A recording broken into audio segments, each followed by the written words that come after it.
In Land O'Lakes, Wisconsin, it's rare to hear the siren of an ambulance. So the death of an otherwise healthy young woman was particularly troubling. To solve the mystery, a computer expert, a suicidologist, and a forensic plumber worked together to find the answers.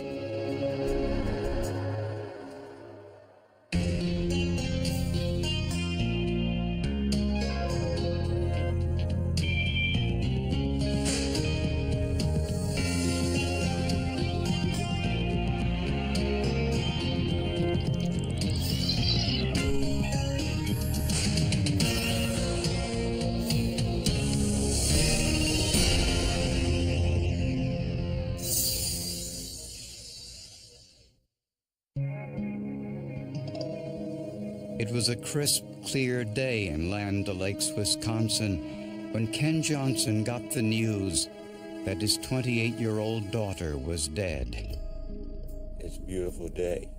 People are out walking around enjoying this day. How can they do that?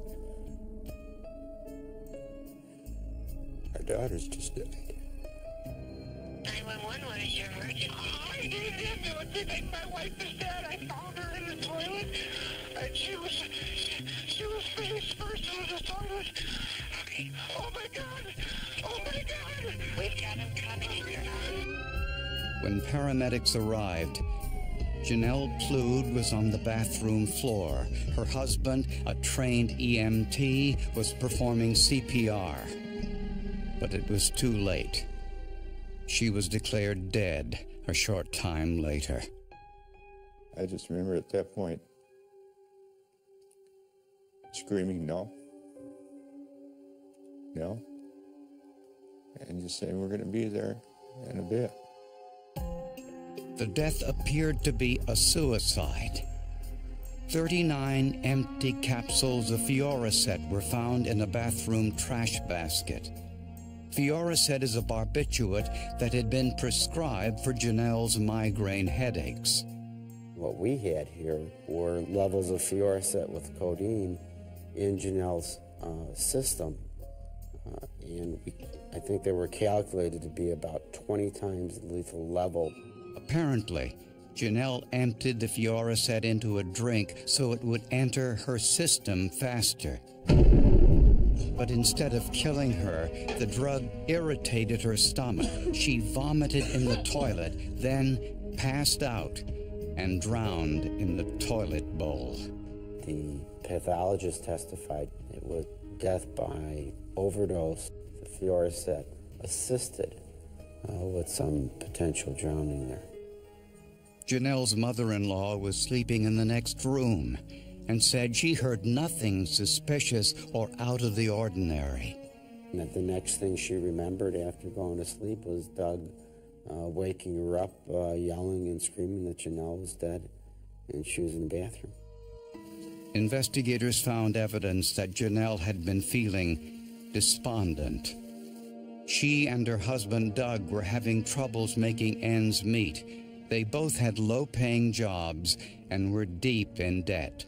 It was 9-10 years, and her life was going nowhere. No children, they're financially strapped, they're poor motor vehicles, living under his mother's roof.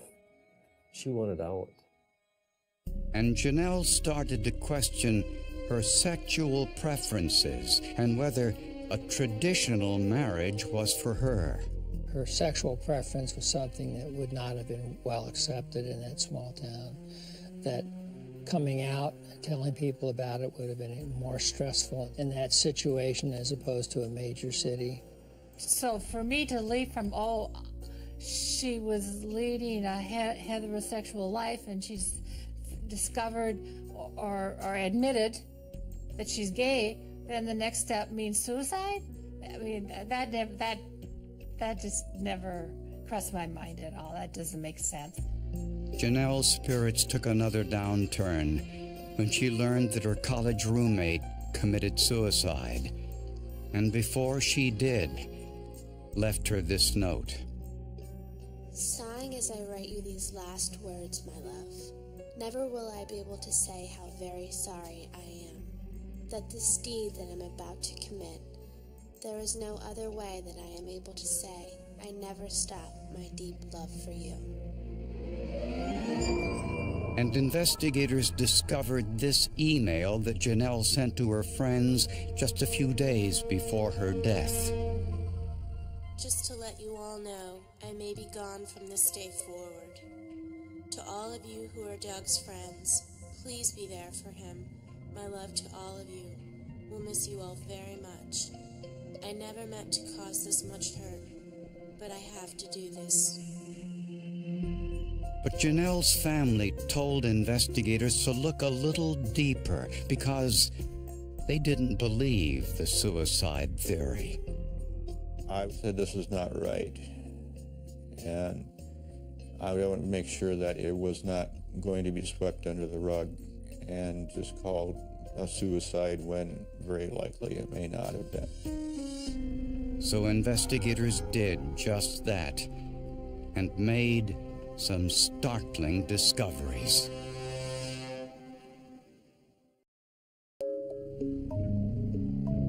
Toxicology tests on Janelle Plourde found lethal levels of the barbiturate Fioricet in her system. And the medical examiner found water in Janelle's lungs, consistent with drowning. But her lower esophagus was severely burned, possibly the result of swallowing the Fioricet without the protective capsules. It was clear that Janelle Plourde ingested a lethal dose of a barbiturate and then got sick to her stomach in the toilet. But whether she passed out and accidentally drowned, or whether there was foul play, was impossible to tell from the autopsy. People just wouldn't kill themselves with this kind of caustic opening of pills and swallowing them with water, as opposed to taking the whole pill, which would not burn your throat. In Janelle's home, investigators found tissues in the trash can along with the empty Fioricet capsules, and Janelle's fingerprint was on only one of the capsules. None of that made sense to the detectives. It was unusual. And capsules have ridges built inside of them to keep the capsule halves together, and to pull that apart takes some force. There was no drug residue around the sink, and Janelle's fingerprints were not found on the toilet bowl. There should have been a mess on top of that sink. There should have been powder all over the place. If someone was going to be sick and they're going to be vomiting in the toilet bowl, wouldn't you think they'd have their hands around it or their hands on it? But there was nothing. Like it had been wiped clean. However, Janelle's palm prints were found on the floor next to the bowl. And her husband Doug's left palm print was found on the counter next to the toilet. There was not a lot of talk about suicide at first, or the other way, homicide for that matter of fact either. There was a lot of I don't know. But here we had a healthy young female who exercised, and she was in good shape. She had no major medical problems. She shouldn't have been dead. Since Janelle didn't own a significant amount of life insurance, money didn't appear to be a motive. Hoping to learn more about Janelle's state of mind, investigators confiscated the couple's computers for a forensic analysis. The first step is to create a copy of that original hard drive. And the reason behind doing that is so that you don't alter the original data on that drive. And you want to keep the evidence in a pristine state. They immediately discovered all sorts of information on the hard drives. When you visit a web page, all that information is being stored to your local hard drive. But to an examiner, it can be a treasure trove of information. You can find out where they've been browsing for the last 10, 15, 20 days, and sometimes even beyond that. The analysis revealed that the computer was the couple's main source of amusement. There was definitely evidence that they spent an enormous amount of time on the internet and using a program called ICQ. ICQ chat rooms are similar to chat rooms on other online services. New forensic software developed in Australia enabled investigators to decipher the instant messages stored on the hard drives. There was evidence that the couple occasionally engaged in sexual relations with online partners. And we were able to decipher all this information that we couldn't before. And this is what you have, which was like, wow. The computer messages suggested that most of this activity was Doug's idea, and that he also had an interest in bondage, discipline, and sadomasochism. It's real shocking. And I don't think, from what I could see and what Janelle wrote, that she was happy with that type of lifestyle. He's gonna go F some chick that lives somewhere around here. Wants me to come. But my heart lies elsewhere, and not with a guy. He was pulling their marriage in a direction that she did not feel was correct or morally right. Janelle's parents told investigators Janelle wanted a divorce. She valued her body, her life, just valued life in general. So it's like, it did not make any sense that she committed suicide. Janelle's computer also revealed she was planning a visit to a woman in Texas whom she had met in an online chat room. This was inconsistent with someone planning a suicide. She was becoming what she wanted to be in life and was planning that future. All those are signs that somebody has something to look forward to. There was no evidence of clinical depression, for instance. Those are not signs that you would associate with somebody who wants to give up on life and wants to take their life. And the analysis of the so-called goodbye email to her friends, when viewed in context with other online messages, revealed Janelle was speaking about leaving the marriage and moving out of the house, not about ending her life. Investigators felt it was now time to look a little closer at Doug Klude's story. Yeah, very weird. Doug was a very weird guy. 35-year-old Doug Klude was a factory worker and part-time emergency medical technician. He and Janelle had been married for 8 years. Doug described his marriage as a happy one, but Janelle's family said that wasn't the case. He was stuck in a dead-end job, and he seemed to be satisfied with that, and she was not. She wanted to move on. She wanted to do better things. She wanted to go back to school again. And information on Janelle's computer also disputed the happy marriage scenario. They had marital problems off and on, and they, from my understanding, tried the open marriage to try to save the marriage. And apparently Janelle had informed him that it wasn't working and that she was sure that she was a lesbian and wanted to be with a woman. She was going to ask Doug for a divorce. She wanted to leave him. She was definitely concerned about getting on with her life, going back to school, and she mentioned also that she didn't like the person that he was turning into. But Doug Klude continued to insist that he found his wife unconscious with her head in the toilet. Investigators were skeptical, so they took the unusual step of calling in a forensic plumbing engineer, Julius Polanco.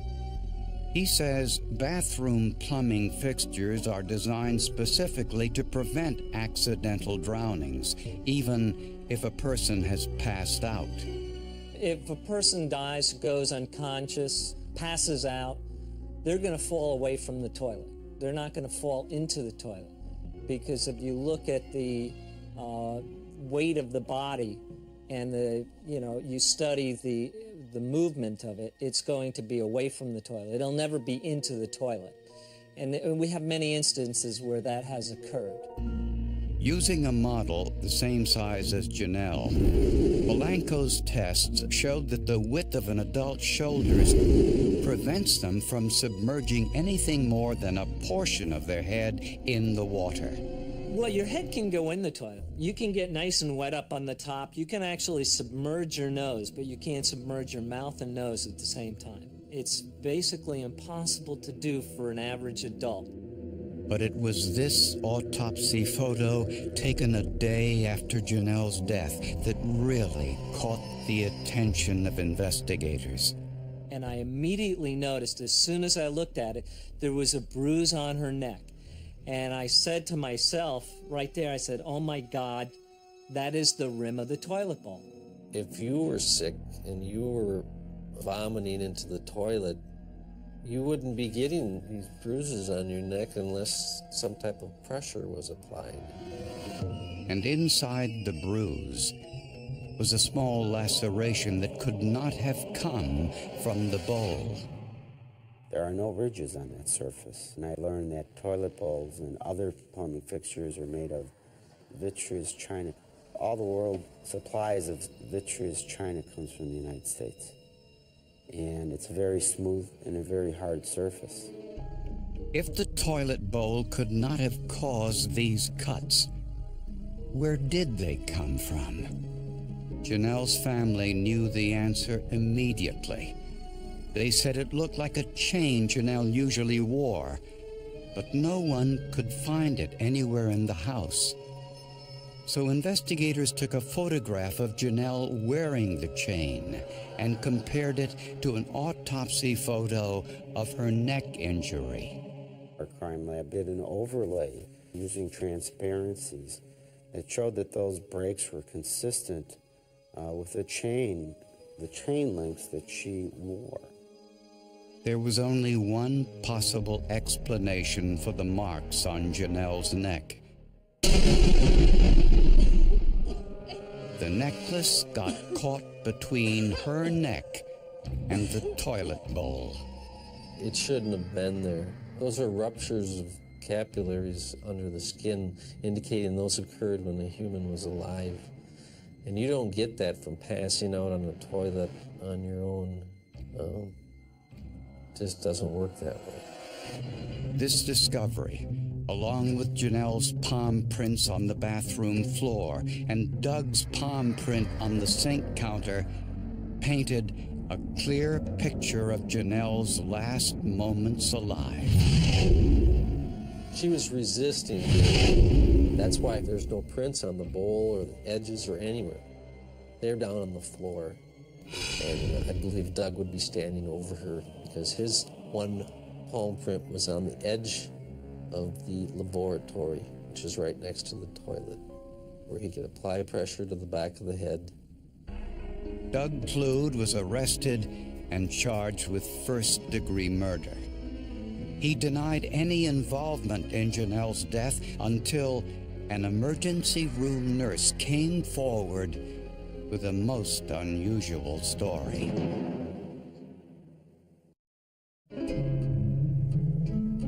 The investigation into Janelle Plude's death eventually convinced prosecutors to file a first-degree murder charge against her husband, Doug. Based on the forensic computer analysis, the plumbing expert, and the autopsy photos, prosecutors believe Janelle told her husband that she was planning to move out of their home and that she wanted a divorce. The computer messages to friends show that Doug tried to talk her out of it. He had wild dreams of exotic sex life, and he needed his wife to be a partner in this. He needed this beautiful woman to be at his side to show that, you know, she was his. And in losing it, he would be a loser. Doug may also have known that Janelle planned to visit a woman in Texas whom she had met in an internet chat room. Prosecutors believe Doug was angry and decided to kill Janelle and make her death look like a suicide. Doug used tissues to remove the Fioricet from the capsules, making sure he left no fingerprints behind. Then he put some of the barbiturate into Janelle's drink. Computer records indicate Janelle logged off her computer around 2 a.m. Later, while she was asleep and possibly unconscious, investigators think Doug used his training as an EMT to force the remaining Fioricet into her stomach with an intubation tube.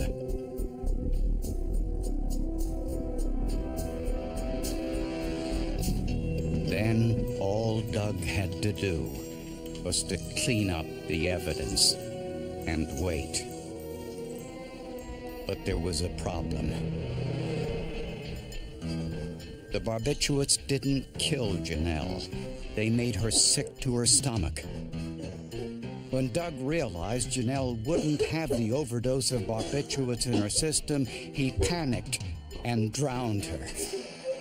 Janelle's palm prints show she fought for her life, and Doug's palm print showed he was there. Janelle's necklace was between her throat and the rim, causing the tiny lacerations found at the autopsy. Doug removed the necklace before calling for the ambulance. Later in the hospital, just before Janelle's body was taken to the morgue, a nurse overheard Doug as he stood next to her body. I heard Mr. Clute say to Janelle, and this is exactly how he said it in his tone was, "I told you not to leave me." The nurse had described it as a very chilling comment that she would never forget. And when you hear something like that, it made it sound like, yes, this was a controlling person, this was a domestic violence situation, and yes, he did kill her. The jury deliberated for about 8 hours. We, the jury, find the defendant, Douglas J. Clute, guilty of first-degree intentional homicide. You never think that this is going to happen to you. Not somebody you know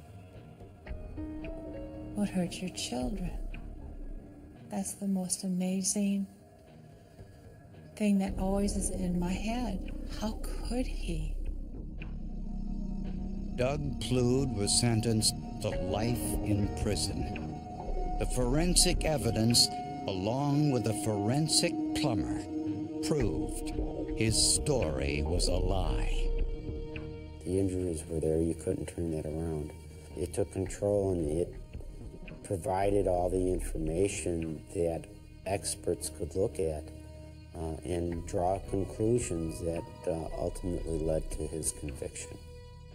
You know, you cross the line and make a mistake in a particular case, undoubtedly law enforcement is going to catch up to you at some point.